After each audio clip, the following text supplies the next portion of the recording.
সুপ্রিয় দর্শক, আসসালামু আলাইকুম। আশা করছি সবাই অনেক অনেক ভালো আছেন। দেশ এবং দেশের বাইরে থেকে যারা আমার এই ভিডিওটি দেখছেন সবাইকে আন্তরিক শুভেচ্ছা জানিয়ে শুরু করছি আজকের রেসিপি। আজ আপনাদের তৈরি করে দেখাবো ভীষণ মজার এবং স্বাদে ভরপুর ছানার পাতুরি সন্দেশ।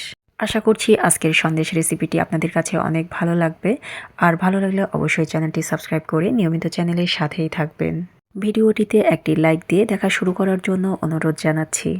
পাতুরি সন্দেশ বানানোর জন্য কলাপাতা ভীষণ প্রয়োজন, সেজন্য চলে গেছি কলাপাতা কাটার জন্য। আর গাছগুলো এত উঁচু যে কাটা খুব কঠিন হয়ে যাচ্ছিল, যার কারণে এই ছোট গাছ থেকে আমি একদম নিচের পাতাটি কেটেছি। দেখতে পাচ্ছেন যে ছোট্ট একটা বাবু কিভাবে ধরে নিয়ে আসছে, আসলে এরাই আমার সব কিছু। কলার পাতাটিকে আমি এভাবে স্লাইস করে কেটে নিয়েছি আর হালকা কুসুম গরম পানিতে এটাকে আমি কিছুক্ষণ সেদ্ধ করে নেব। আপনারা চাইলে সবগুলো পাতা একসঙ্গে এভাবেও সেদ্ধ করে নিতে পারেন। এখন পাতাটিকে আমি আগুনে হালকা করে পুড়িয়ে নেব। এভাবে সেদ্ধ আর পুড়িয়ে নিলে কি হয় যে ফোল্ড করার সময় এটা আর ভেঙে যাবে না।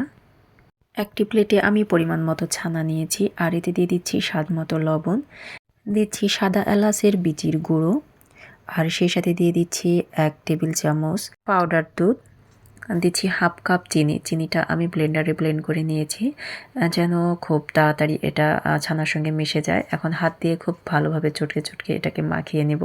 দেন এভাবে হাতের গোড়ালি দিয়ে আমি এটাকে ঘুরিয়ে ঘুরিয়ে খুব সুন্দরভাবে মিক্সড করব।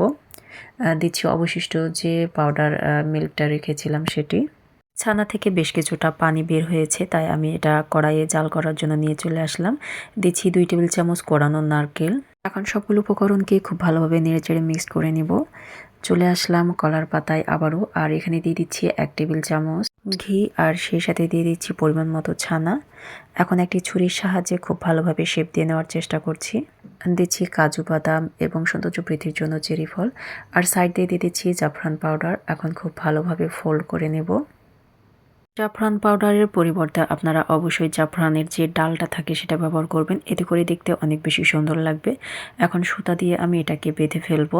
এভাবে একটি গিট্টি দিয়ে আমি একটা তৈরি করে নিলাম, আর বোঝার সুবিধার জন্য আমি আরও একটি তৈরি করে নিচ্ছি। সেমভাবে আমি এখানে দিয়ে দিচ্ছি আর একটা কিশমিশ দিয়ে দিলাম। সাজানোটা অপশনাল, আপনারা ইচ্ছে অনুযায়ী সাজাতে পারেন। এখন সবগুলো বাঁধা হয়ে গেছে, আর প্যানে একটি ডালডা দিয়ে সেটাকে আমি গলিয়ে নিচ্ছি। দিচ্ছি 1 চা চামচ ঘি। ঘি এবং তেল গরম হয়ে গেলে এর ভেতরে সবগুলো পাতুরি সন্দেশকে আমি ভেজে নেব। এ সময় চুলার জালকে মিডিয়ামে রাখতে হবে। চুলার জাল মিডিয়ামে রেখে এপাশ ওপাশ 2 মিনিট করে 4 মিনিট ভেজে নিতে হবে। আমার এক পাশ ভাজা হয়ে গেছে, আমি একটি স্টিলের চিমটা ব্যবহার করে এটাকে আমি উল্টিয়ে নিচ্ছি। সন্দেশটিকে খুব বেশি করে ভাজতে যাবেন না, এতে করে নিচের দিক পুড়িয়ে লেগে যাবে। ফাইনালি আমি সন্দেশটিকে আবারও উল্টে নিচ্ছি, আর সন্দেশটি আমার খুব ভালোভাবে ভাজা হয়ে গেছে। এখন চুলাটি বন্ধ করে পরিবেশনের জন্য উঠিয়ে নিচ্ছি। এখন সুতা খুলে আমি দেখাচ্ছি যে ভেতরটা কতটা সুন্দর হয়ে কুক হয়েছে। মাশাআল্লাহ, অনেক সুন্দর হয়েছে। তো ফাইনালি সন্দেশটি খাওয়ার জন্য একদম রেডি। আর আমি আরেকটি সন্দেশ খুলে দেখাচ্ছি। সবগুলো সন্দেশ আমার হয়ে গেছে।